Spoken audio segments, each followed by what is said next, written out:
I thank the honourable member for North Sydney. The question is that this bill be now read a second time, and I call the honourable member for Canberra. Thank you, Deputy Speaker. I'm proud today to be speaking on legislation to establish a permanent role for the Economic Inclusion Advisory Committee as a statutory body. The government is committed to boosting economic inclusion and tackling disadvantage, and this bill will permanently establish the role for this.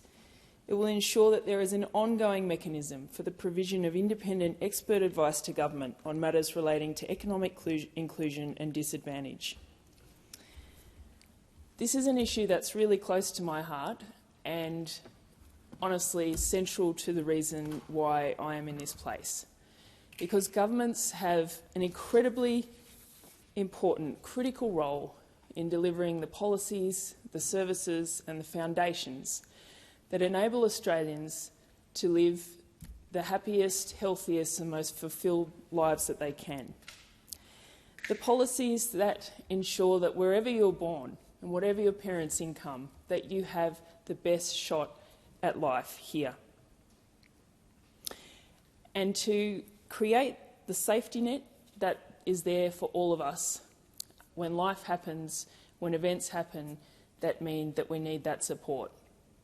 It's what makes us a relatively egalitarian society, and this is something that I think most Australians deeply value. Governments do this best when we look at the evidence and when we focus on assessing the need in the community and how we should respond to that using this evidence. And this is what EAC is about. I'm pleased that this will be established to give advice before each budget each year to look at this. That it will have a membership that will include a diverse range of individuals representing the views of people impacted by the work of the committee, along with relevant experts. Before the last budget, we saw the interim committee report and make some really important recommendations about what is needed to ensure economic inclusion in this country. And there's a long history of this. As I say, this is close to my heart because my first job was working at NATSEM, the National Centre for Social and Economic Modelling, an organisation which was all about modelling the impacts of policies on households and modelling poverty and inequality. I had the great privilege to work with the inaugural director there, Professor Anne Harding, who very sadly passed away early this year. And her work, as I've talked about in this chamber before, was very much about putting that evidence around poverty and disadvantage and how best to address it at the centre of the public discussion and at the centre of policy development. And NATSEM was instrumental in that for many, many years. And at a recent event, a memorial event for Anne, I had the great pleasure to meet Brian Howe, one of Labor's greatest reforming ministers, including as a Social Security Minister. And he talked about, in his remarks there, about the importance of governments focusing on poverty and the importance of focusing on that evidence. And it was an incredibly inspiring speech, particularly to come from someone who has played such a role in that. Brian was there because he was also instrumental in as the minister at the time in establishing NATSEM and seeing the role for that important provision of data and independent advice to governments and community on these issues. As the minister, in 1986, he also instigated the CAS Social Security Review, which led to substantive restructuring of the social security system and the inclusion of some really important payments and changes, including the introduction of a family allowance supplement and also important changes to unemployment benefits, the guaranteed indexation of benefits to cost of living, ongoing monitoring and evaluation of programs, and removal of gender-based eligibility for payments. Some really important changes, and he has continued his contribution in this area over many, many years. Most importantly, Brian Howe was the minister at the time that Bob Hawke, under the Hawke government, where in 1987, Prime Minister Hawke said that by 1990, no Australian child should live in poverty.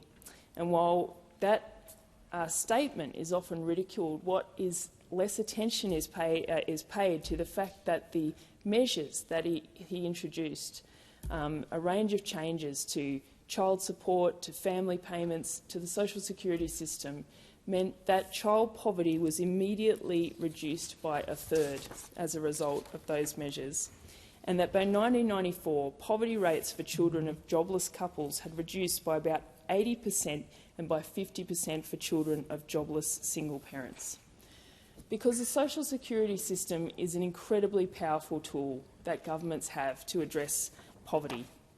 And we've seen that as well in 1990 in the response to, in 2009 in response to the Harmer Review, when the Gillard Labor government and under the Social Services Minister Jenny Macklin, who I am so proud to have worked for in opposition as the Shadow Social Services Minister after that, that they delivered the biggest increase to the age pension in its history and lifted 1 million pensioners out of poverty.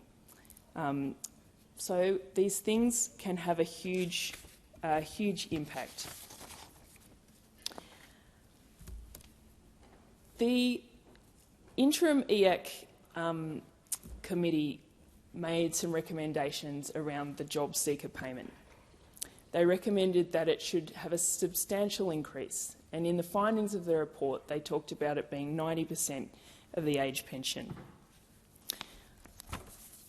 I'm about to run out of time, but I do want to talk a bit about the history of that payment and about this discussion around evidence and around poverty in our community that has been going on for over 20 years. So if we go back to March 1994, the Keating government increased the New Start payment by $2.95 a week above the rate of inflation. That is actually, that was, for a long time after that, it was not increased. That would be the last time that New Start was raised in real terms. Following that, in 1997, the Howard government made the decision to tie the indexation of the payment to inflation, unlike the pension, which is tied to wages. And this effectively froze the payment.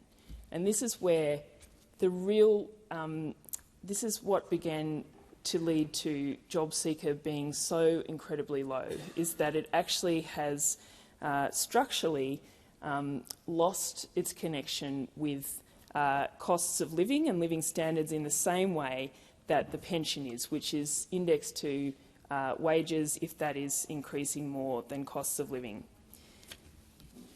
In 2002, the Senate held another major inquiry into poverty and disadvantage, which had a huge impact on the community, and in response, and then with a continued impact on the community conversation that was happening around poverty and disadvantage and government's role in addressing it. This was the 2002 inquiry into poverty and financial hardship. And around that time we saw Anti-Poverty Week was established, which had its 20th anniversary last year. And we also saw the Make Poverty History campaign. Now, this was, of course, an international campaign with, as well, a focus on addressing absolute poverty around the globe. But here in Australia, it had a key focus on the unemployment benefit and the need to increase that as well. This saw a huge coalition of community groups, faith-based groups, advocates, people in the community, and discussing this with people, they say that there was a real change in the discussion. There were, for example, here in the ACT, there were forums held where all of the Senate candidates and House of Reps candidates were in attendance to discuss